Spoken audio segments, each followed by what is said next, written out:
HSC 24 ব্যাচের শিক্ষার্থীরা, তোমাদের রুটিন তো প্রকাশিত হয়ে গেছে, আমি আশা করি তোমরা সবাই রুটিনটা পেয়ে গিয়েছো। এই যে আজকের থেকে শুরু করে পরীক্ষা অবধি পর্যন্ত, পরীক্ষা আসা পর্যন্ত তোমরা কিভাবে পড়াশোনা করবে এই বিষয়ে আমি আজকে একটা ছোট একটা গাইডলাইন দেব। সো অনেকের কাছে মনে হতে পারে ভাইয়া আমার এখনও কোনো একটা বিষয় অনেক কিছু পড়া বাকি, আমার কাছে মনে হচ্ছে যে এই সাবজেক্টটা আমার আরও পড়তে হবে, অথবা এরকমও সাবজেক্ট রয়েছে যে সাবজেক্টে আমি অর্ধেক শেষ করেছি, অর্ধেক এখনও শেষই করিনি।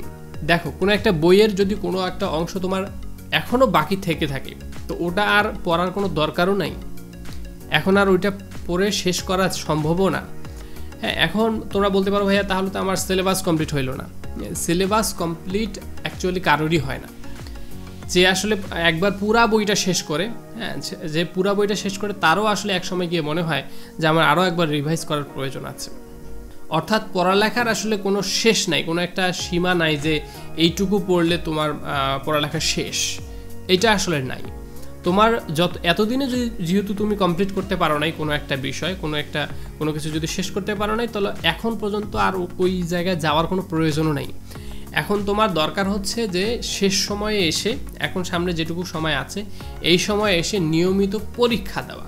পরীক্ষা কীভাবে দিতে হয়? পরীক্ষা খুবই ভালো হয় যদি তুমি কোনো একটা কোচিং সেন্টারে ভর্তি হও তোমার আশেপাশে। হ্যাঁ, এখানে আমি তো তোমাকে প্রমোট করছি না কাউকে যে তোমাকে ওখানে গিয়ে ভর্তি হবে। তুমি তোমার এলাকায় বেছে নাও যে কোথায় তোমার পক্ষে যাওয়া সম্ভব হয়, যেখানে শিক্ষার্থী বেশি থাকবে, আর যেখানে পরীক্ষা দিয়ে সবার সাথে তোমাকে কম্পেয়ার করা হবে, কম্পিটিশনের মধ্যে একটা থাকবা। এখন অনেকে বলতে পারে ভাইয়া আমার তো বই শেষ হয় নাই, আমি তো এখন পরীক্ষা দিলে পারবো না।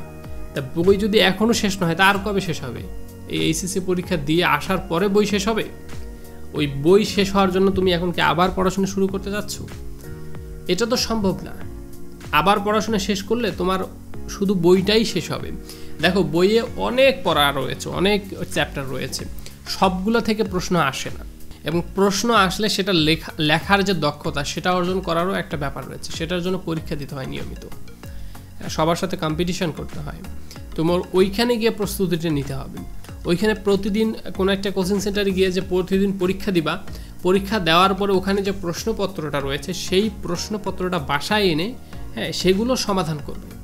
যে এই প্রশ্নটা আমি আজকে পারলাম না, হ্যাঁ, বা এই প্রশ্নটা আমি উত্তর দেই নাই, কেন দেই নাই, তা এই টপিকে যেটা বাকি রয়েছে সেইটা আমি পড়ব। যদি পরীক্ষা দিয়ে মনে হয় যে আমার এই জিনিসটা জানা দরকার, তাহলে ওই জিনিসটা আমরা বই খুলে শিখবো, এইভাবে শিখবো। এইভাবে একটা পরীক্ষার মধ্যে থাকলে চর্চা হয়ে যাবে, তখন সামনে গিয়ে এইচএসসি পরীক্ষাটা সহজ মনে হবে। আর তা না করে শুধু যদি প্রিপারেশনই নাও, তারপরও গিয়ে মনে করো পুরো বই শেষ করে ফেলা, কিন্তু কোনো চর্চা নাই, কোনো পরীক্ষা নাই, কোনো টেস্ট পেপার সলভ নাই, হ্যাঁ, পরীক্ষা গিয়ে ভালো হবে না। যেমন হচ্ছে সহজ একটা এক্সাম্পল অনেক স্যারেরাই কিন্তু দিয়ে থাকে তোমাদের, যে সাইকেল চালানোর জন্য কেউ একজন একটা বই পড়তেছে কিভাবে সাইকেল চালাতে হয়, আর একজন সরাসরি কোনো বই পড়ার কোনো দরকার নাই, ডাইরেক্ট তাকে সাইকেল দিয়েছে, সে ধুমধাম চালানো শুরু করছে, 2-1বার পড়ে গেছে, হ্যাঁ, তারপরে কিন্তু সে ঠিকমতো তোমার থেকে ভালো চালাচ্ছে। তুমি ওই বই পড়ে গিয়ে চালাতে গেলে পারবে না। ঠিক সেরকম পরীক্ষা তোমার সামনে, পরীক্ষায় ভালো করতে হলে পরীক্ষা দিতে হবে। পরীক্ষায় গিয়ে প্রথমে ফেল করবা, তাতেও কোনো সমস্যা নাই। হ্যাঁ, তুমি চ্যাপ্টার তোমার কমপ্লিট হয় নাই, তুমি 100-র মধ্যে 30 পাবা, তাতেও কোনো সমস্যা নাই।